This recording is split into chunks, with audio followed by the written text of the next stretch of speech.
Hello guys, अभी हम करेंगे place of supply. Place of supply का मतलब होता है कि जैसे कि गुड्स एंड सर्विसेज है, उसकी सप्लाई हमने करी तो टैक्स जो होता है ना, टैक्स की लायबिलिटी है वो कहाँ पे आएगी,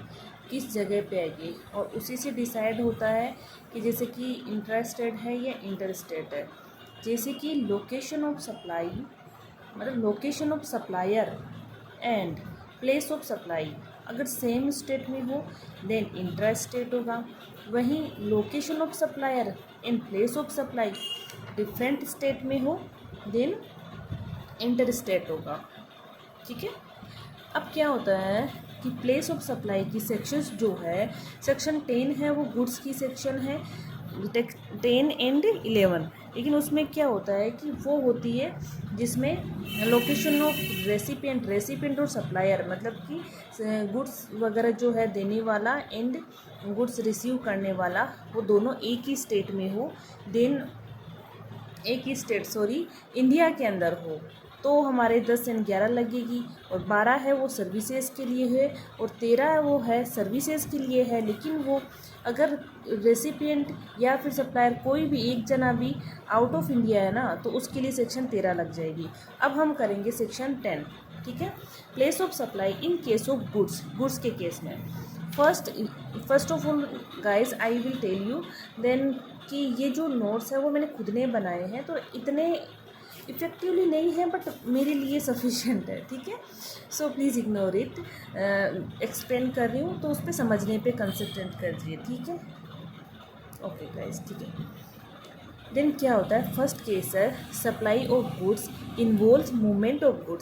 गुड्स का है मूवमेंट इन्वॉल्व है, गुड्स है एक जगह से दूसरी जगह जाता है मतलब उसमें सप्लाई करते हैं। उस केस में प्लेस ऑफ सप्लाई क्या होगा, वो लोकेशन होगी जहाँ पे गुड्स का मूवमेंट टर्मिनेट होगा, जहाँ पे गुड्स हम भेजेंगे, जहाँ पे गुड्स का मूवमेंट है टर्मिनेट होगा। दिल्ली टू मुंबई है गुड्स हम भेज रहे हैं तो इसका प्लेस ऑफ सप्लाई कौन सा होगा, मुंबई, क्योंकि यहाँ पे गुड्स है हमने टर्मिनेट किया है। सेकेंड केस होता है कि मूवमेंट इन्वॉल्व ही नहीं होता है, कोई भी हम शोरूम में कहीं पे भी हम मॉल में जाते हैं तो वहाँ पे गुड्स हैं वहाँ लगे रहते हैं, वहीं से हमें क्या जहाँ पे अवेलेबल करवाते हैं ना गुड्स को, जिस शॉप पे जिस शोरूम में मॉल में जहाँ पे गुड्स है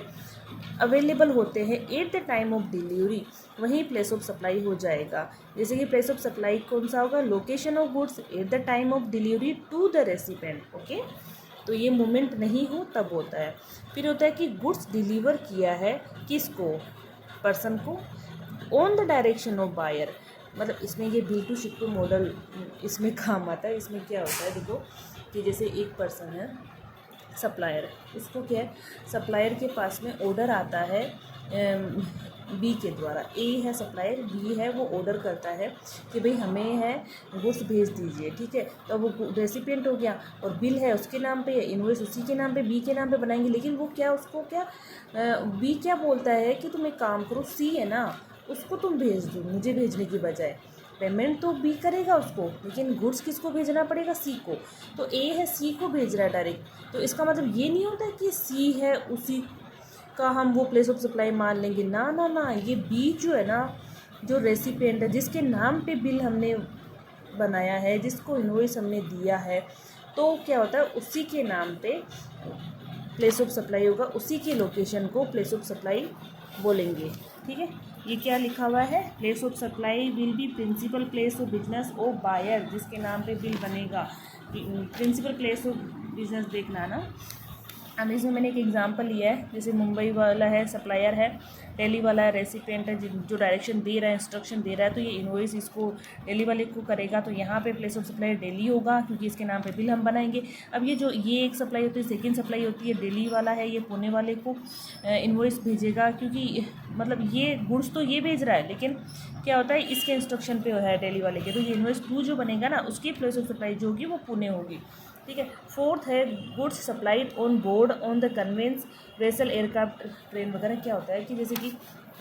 ट्रेन वगैरह चल रही है, उसके बीच में से हमने देखा होगा कि जैसे कि ना गुड्स वगैरह है, मतलब कि वो हमें सप्लाई किए जाते हैं, जैसे चने मूंगफली ये हम सब लेते हैं, तो ये जो मिलते हैं ना, इनके लिए प्लेस ऑफ सप्लाई कौन सी होगी, वो ये होगी कि वो प्लेस ऑफ सप्लाई वो जगह होगी गुड्स जहाँ से लोड किया गया है ऑन द कन्वेंस, मतलब कि उस ट्रेन में गुड्स कहाँ से, जैसे कि हम जा रहे हैं कुछ अमन से जा रहे हैं हम कहाँ पे, जयपुर, तो बीच में क्या सांभर आ गया या फुलेरा आ गया, वहाँ से क्या फिनिया वगैरह वाला है वो चढ़ता है कहाँ से, फुलेरा से, तो फुलेरा वाला चढ़ाना, तो वो जो जर्नी है कन्वेंस जो है जिस पे चढ़ा है फुलेरा से, जब वो उसने गुड्स को लोड किया है बेचने के पर्पज़ से, तो फुलेरा ही उसकी प्लेस ऑफ सप्लाई उसको मानेंगे। ठीक है, अब है हमारी सेक्शन 11 जिसमें प्लेस ऑफ सप्लाई है। अगर इंपोर्ट करता है इन इंडिया तो लोकेशन ऑफ इंपोर्टर ही अंडर RCM GST पे करेगा, एंड अगर एक्सपोर्ट कराए from the India then location है वो आउटसाइड इंडिया होगी। ये सेक्शन 11 है, ये गुड्स के केस में है, और वो भी गुड्स के केस में है। 10, 11 दोनों गुड्स के केस में। अब 12 एंड 13 दोनों ही सर्विसेज के केस में है। अब है मोस्ट इम्पोर्टेंट सेक्शन 12 जिसमें क्या है कि कौन से सर थे वो, मुझे अभी नाम याद नहीं आ रहा, उन्होंने एक चीज़ बताई थी कि जैसे सर्विसेज के केस में 10 के अंदर जिसमें क्या लोकेशन ऑफ रेसिपिएंट और लोकेशन ऑफ सप्लायर दोनों ही क्या होते हैं कि इंडिया में ही होते हैं, तो उस केस में प्लेस ऑफ सप्लाई क्या माना जाता है, तो उसमें क्या टाइगर वाली सर्विसेज सर ने बताई, T3IGE, और R इसमें साइलेंट होता है। टाइगर वाली सर्विसेज में क्या होता है कि अगर रेसिपिएंट होता है वो अगर रजिस्टर्ड होता है तो रेसिपिएंट की ही लोकेशन को प्लेस ऑफ सप्लाई माना जाएगा, और रेसिपिएंट अगर रजिस्टर्ड नहीं है, ठीक है, तब क्या होता है, तो उसके लिए हम अलग अलग हम देखते हैं। ठीक है, अब टाइगर वाली सर्विसेज के अंदर फर्स्ट टी देखो, training and performance appraisal. Training and performance देख रहे हैं, तो पहला हमारा इसमें क्या था,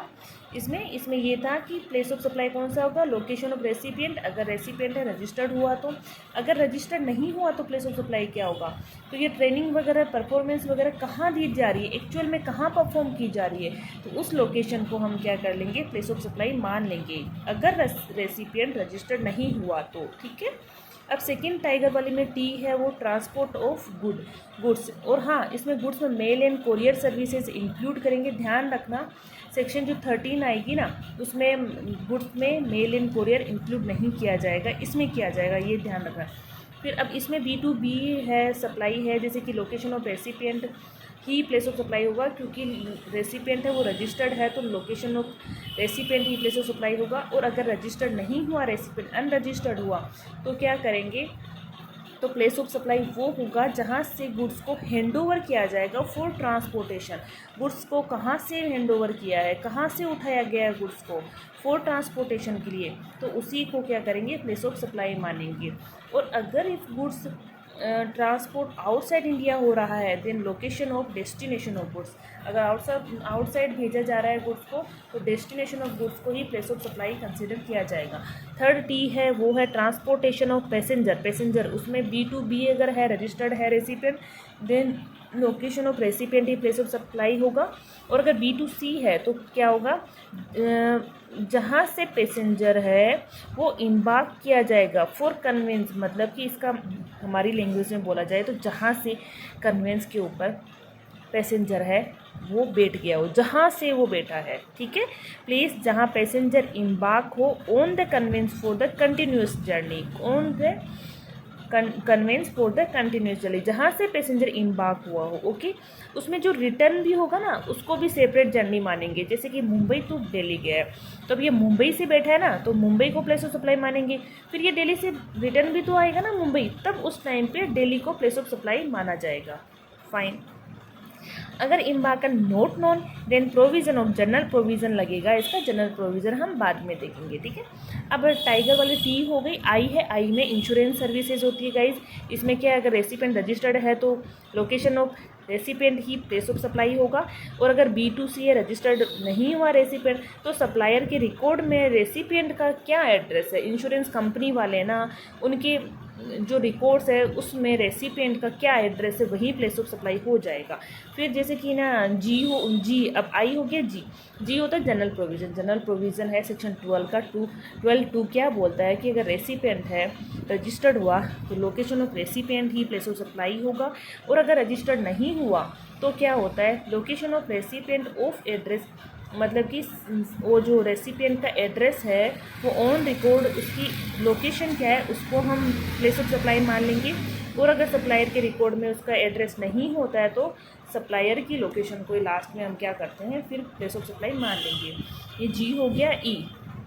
ई होता है कि कोई भी इवेंट है, इवेंट मैनेजमेंट कंपनी है, इवेंट ऑर्गेनाइज करती है, स्पॉन्सरशिप इवेंट करवाती है, तो रेसिपिएंट क्या करता है इवेंट मैनेजमेंट कंपनी होती है ना उससे सर्विस लेता है। तो रेसिपिएंट अगर रजिस्टर्ड हुआ तो लोकेशन ऑफ रेसिपिएंट ही प्लेस ऑफ सप्लाई होगा, एंड अगर रजिस्टर्ड नहीं हुआ तो जिस लोकेशन पे इवेंट है एक्चुअल में हेल्ड की जा रही है तो उसको हम प्लेस ऑफ सप्लाई मान लेंगे। लेकिन अगर वो इवेंट जो है आउटसाइड इंडिया करवाई जा रही हो तो क्या करें, तो हम लोकेशन ऑफ रेसिपिएंट को ही हम क्या कर लेंगे मान लेंगे प्लेस ऑफ सप्लाई। ओके। और एक बात और गाइस,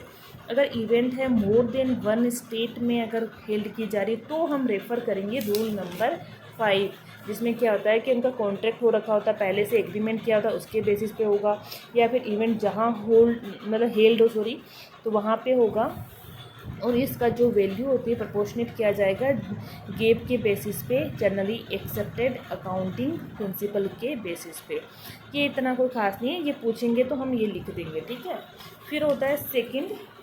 है इमूवेबल प्रॉपर्टी से रिलेटेड कोई सर्विसेज हो तो क्या हो, ठीक है। तो उस केस में क्या होता है कि जैसे कि इमूवेबल प्रॉपर्टी जैसे अकोमोडेशन इन होटल, इन बोट विसल, उसमें ना अकोमोडेशन हो मतलब रहने के लिए, तो उस केस में क्या होता है प्लेस ऑफ सप्लाई वो होगा जो इमूवेबल प्रॉपर्टी जहाँ पे सिचुएटेड हो या फिर इंटेंडेड टू बी सिचुएटेड हो। तो उस केस में इमूवेबल प्रॉपर्टी जहाँ पे हो या वहाँ पे सिचुएटेड होने वाली हो उस जगह पे ही प्लेस ऑफ सप्लाई होगा। इमूवेबल प्रॉपर्टी ध्यान रखना, ठीक है। अगर प्रॉपर्टी है वो आउटसाइड इंडिया और उससे रिलेटेड कोई सर्विस दी जा रही हो तो लोकेशन ऑफ रेसिपिएंट को ही प्लेस ऑफ सप्लाई मान लिया जाएगा। अब क्या होता है इमूवेबल प्रॉपर्टी है मोर देन 1 स्टेट हो तो देखा जाता है कि जैसे हम होटल में रुके हैं, इन है, गेस्ट हाउस में इन में है, तो मोर देन 1 स्टेट में रुके तो जितनी नाइट जिस होटल वगैरह में, इनमें, गेस्ट हाउस में रुके हैं, उस प्रॉपर्टी में स्टे किया है हमने, तो उस प्रोपोर्शन में उसको बांट दिया जाएगा। या फिर क्या होता है कि ना मैरिज वगैरह के लिए गार्डन बुक किया है, रिसेप्शन के लिए गार्डन बुक किया है, तो इमूवेबल प्रॉपर्टी होगी ना वो, या रोड कंस्ट्रक्शन किया तो उस केस में क्या होता है area wise in each state, area wise उसको डिवाइड किया जाएगा। फिर है हाउस बोट और वेसल की सर्विसेज हो गई, तो जिस स्टेट में जितना टाइम स्पेंड किया है उस प्रोपोर्शन में बांट दिया जाएगा। फिर आती परफॉर्मेंस बेस्ड सर्विसेज होती है, तो इसमें क्या होता है प्लेस ऑफ सप्लाई है जहाँ पे एक्चुअल में कोई भी सर्विस है परफॉर्म की गई हो, जैसे कि रेस्टोरेंट की सर्विस, केटरिंग की सर्विसेज, पर्सनल ग्रूमिंग की, फिटनेस की, ब्यूटी ट्रीटमेंट की। सीधी सी बात है पार्लर वगैरह जाते हो, खाना खाने जाते हो, तो जहाँ पे एक्चुअल में परफॉर्म की जाती है, जिम जा रहे हो, हेल्थ केयर सर्विसेज हो गई, तो जहाँ पे एक्चुअल में परफॉर्म की गई उसी को। और इसमें एक और होता है कि जैसे कि कोई पार्क वगैरह हो गया, इवेंट हो गया, उसमें हम जाते हैं, टिकट दे रहे हैं हम, तो जहाँ पे वो पार्क होता है या जहाँ पे इवेंट ऑर्गेनाइज किया जाता है उसको ही हम प्लेस ऑफ सप्लाई मान लेंगे। फिर होती है कि जैसे कन्वेंस होता है उसके अंदर हमें सर्विस प्रोवाइड किया जाता है, जैसे कि एयरलाइन में हम जाते हैं, एयरक्राफ्ट में हम जाते हैं, तो क्या होता है कि हमें सर्विसेज मिलती है, जैसे कि स्पा की सर्विसेज होगी, टीवी वगैरह होगी, खाने की सर्विसेज मिलती है। तो उस केस में प्लेस ऑफ सप्लाई क्या होगा, जहाँ से जर्नी है स्टार्ट हुई है, ये हमारी लैंग्वेज में फ्लाइट की जर्नी स्टार्ट जैसे जहाँ से हुई है, लेकिन लोग की लैंग्वेज में क्या होगा location of first schedule point of departure, location of first scheduled point of departure, उसको प्लेस ऑफ सप्लाई कंसिडर करेंगे।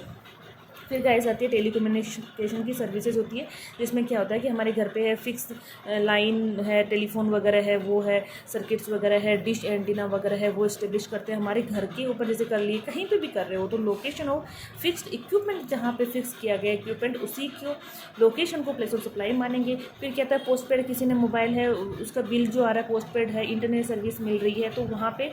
जो हमारा बिलिंग एड्रेस होता है ना रेसिपिएंट का, उसको लोकेशन ऑफ उसकी लोकेशन को प्लेस ऑफ सप्लाई मानेंगे, और अगर नहीं अवेलेबल होता है उसका billing address, location of supplier को प्लेस ऑफ सप्लाई मान लिया जाएगा। फिर होता है प्रीपेड, हम ये जो सिम वगैरह खरीदते हैं, इंटरनेट है, डीटीएच सर्विस हम लेते हैं, तो उसमें क्या होता है, एक तो हम एजेंट के थ्रू लेते हैं, तो एजेंट के थ्रू लेते हैं तो क्या होता है, एजेंट का जो एड्रेस होता है सप्लायर के पास में रिकॉर्ड्स में, तो उसको प्लेस ऑफ सप्लाई मान लिया जाएगा। या वाउचर से हम ले रहे हैं, जाके हम वाउचर लिए जिसको हम स्क्रैच करते थे वो वाउचर वगैरह, सॉरी गाइस, तो उसमें क्या होता है, place of sale of voucher, voucher जहाँ पे सेल किया जा रहा है उसकी प्लेस को वो मान लिया जाएगा, प्लेस ऑफ सप्लाई मान लिया जाएगा। फिर होता है कि इलेक्ट्रॉनिक मोड में अगर हम ले रहे हैं तो location of recipient in the record of supply, supplier के पास में हमारा रिकॉर्ड तो होगा ना, सीधी सी बात है, तो उसको हम प्लेस ऑफ सप्लाई मान लेते हैं। फिर है बैंकिंग वाला, banking services, other financial institution होती है, स्टॉक ब्रोकिंग की होती है, उसमें location of recipient if address of record of supply, supplier के पास में रेसिपेंट का एड्रेस अगर हो तो लोकेशन ऑफ रेसिपेंट को प्लेस ऑफ सप्लाई मानेंगे, और अगर एड्रेस फाउंड नहीं हो तो लोकेशन ऑफ सप्लायर। इंश्योरेंस वाले में ध्यान रखना, इसमें इंश्योरेंस वाले के अंदर तो रिकॉर्ड्स लोकेशन ऑफ रेसिपेंट देखेंगे, और रेसिपेंट का नहीं हो, रजिस्टर्ड नहीं हो, तो उसके इंश्योरेंस कंपनी के रिकॉर्ड में तो होगा ना, सीधी सी बात है, अगर इंश्योरेंस किया है तो रिकॉर्ड में तो होता है, तो वो उसको प्लेस ऑफ सप्लाई मान लेते हैं। फिर एडवर्टीजमेंट की सर्विसेज किसको दी जा रही है, SG, CG, statutory body, local authority को, इनको जैसे बेटी बचाओ जल बचाओ ये एड हमने किया है, तो उसके लिए क्या होता है कि ईच ऑफ स्टेट, जिसमें ईच स्टेट में यूटी में जहाँ पे एडवर्टीजमेंट है, ब्रॉडकास्ट किया जा रहा हो या डिस्प्ले किया जा रहा हो, रन किए जा रहा हो, उसी को प्लेस ऑफ सप्लाई मानेगी जहाँ पे एडवर्टीजमेंट किया जा रहा है। और अगर मल्टीपल स्टेट में किया जा रहा हो तो गाइस क्या करेंगे हम प्लेस ऑफ सप्लाई के केस में, जैसे न्यूज़पेपर है उसके थ्रू किया जा रहा है, तो क्या देखो कि कितने एडिशन है न्यूज़पेपर के, वो ना कितने एडिशन पब्लिश किए गए न्यूज़पेपर के, उसके बेसिस पे ना उसको बांटा जाएगा। फिर पैम्पलेट्स है, डायरीज़ है, टी शर्ट्स है, कैलेंडर है, तो distribution of specific number of material, कितनी डायरियाँ हैं वो डिस्ट्रीब्यूट हुई, कितने पैम्पलेट है डिस्ट्रीब्यूट हुए, टी शर्ट्स वगैरह कितनी डिस्ट्रीब्यूट हुई, होर्डिंग लगाए गए हैं, तो होर्डिंग की लोकेशन किस किस स्टेट में, उसके बेसिस पे। फिर ट्रेन में हमने ट्रेन है उस पर हमने लिख दिया, तो वो ट्रेन की जो लेंथ होगी ना, किस ट्रैक पे, ट्रैक जो होते हैं ना ट्रेन पटरियाँ वगैरह, तो उनकी जो लेंथ होगी ना ट्रेन ट्रैक की ईच स्टेट में, उसके प्रोपोर्शन में बांटेंगे। फिर रेलवे टिकट्स वगैरह हो गई, तो जैसे टिकट्स वगैरह पे बेटी बचाओ जल बचाओ ऐसे कोई एड आ रहा है, तो नंबर ऑफ रेलवे स्टेशन ध्यान रखना। फिर टेलीविज़न चैनल है, टेलीविज़न चैनल में क्या होता है, नंबर ऑफ